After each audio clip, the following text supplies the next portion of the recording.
is Ferdusy, and I am a resident at Novant Health in Wilmington, North Carolina.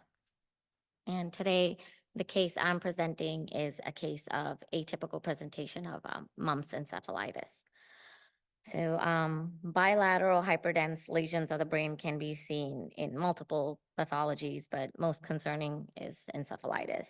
And there are many causes of encephalitis that we know of, but when a patient is unable to provide you with proper history, it's kind of difficult to come down to the causes of encephalitis. So mumps is a cause of encephalitis, and it's exceedingly rare diagnosis in an era where we have vaccinations. Here we have a case of an atypical presentation of mumps encephalitis without any evidence of parotitis. So this is a 63-year-old female who presented to the ED with just moderate history of just moderate tobacco use and hypothyroid, for which she was on just taking minimal dose of Synthroid. And she presented to the ED with headache, difficulty speaking, and abnormal gait. Initial workup was on record just remarkable for leukocytosis and abnormal right extraocular movement with inability to follow a two-step commands on examinations. She was, according to the records that her family had, up to date on her vaccinations, but she was initially admitted for concern for stroke. CT was negative for any ischemic changes or any hemorrhage. And then overnight, she developed temperature of 103 and very rapid neurological decline. And given the concern for meningitis, she was then started on broad spectrum antibiotics, waiting for further imaging to be completed. MRI of the brain revealed abnormal FLAIR hyperdensities in the bilateral basal ganglia, midbrain, and pons. And due to the rapid decline in neurological status, she was intubated for airway protection and was transferred to the ICU. Lumbar puncture was completed and infectious disease was consulted as well. And then she was started on antiviral therapy as well, concerned for viral meningitis with acyclovir, and as well as steroids. LP showed pleocytosis with total neutrophil count, I believe, of 680, mainly lymphocytes. And then her molecular panel, meningitis, PCR were all negative.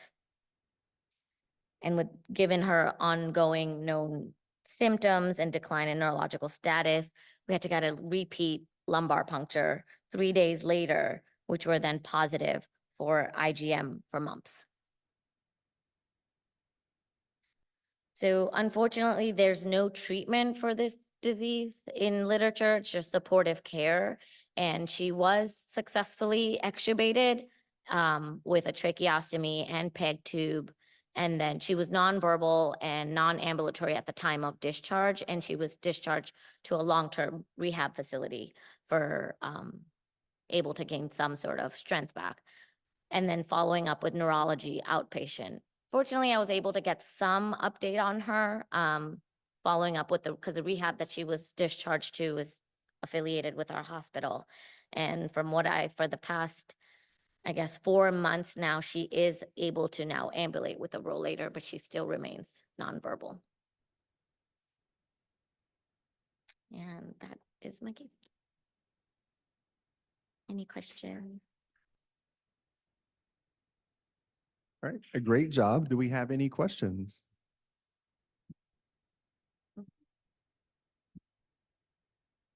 It's actually very rare, and I haven't seen last case that I saw in literature was in 2019, and it was a pediatric case. So in adult cases, I haven't seen any in literature. And I think the last one that I saw was an adult case was like from 1955.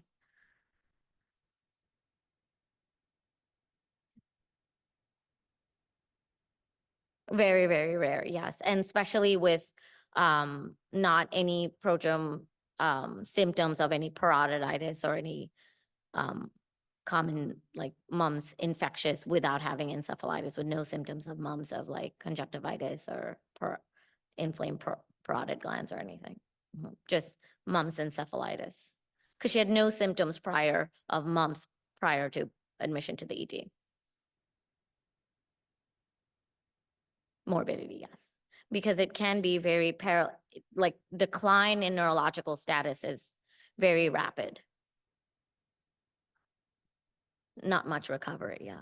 I mean, we weren't hopeful that she was going to recover much at all because she was completely bedbound and nonverbal. At the time of discharge, she was admitted for I believe 4 months. And she was completely bedbound. And we weren't very hopeful because she was getting physical therapy even while she was admitted. But now I hear that she's at least able to get up out of bed 4 months later, so. None that we know of. I mean, all of her immunizations were up to date. I mean, they said she was vaccinated, but we're concerned that maybe it's a vaccination failure to mumps. Nope, nope, just history of just hypothyroid.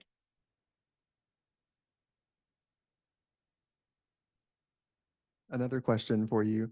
With, recent changes in public perception of vaccines and in your literature or case reviews since then, have you noticed any emerging trends of other complications related to mumps? None in the adult settings. I can't speak for pediatric because I'm an internal medicine resident. So I'm hoping that, it's still, people aren't as resistant to vaccination again, so that these kind of cases don't become a rare case in the future. Any further questions? Okay, well, thank you so much.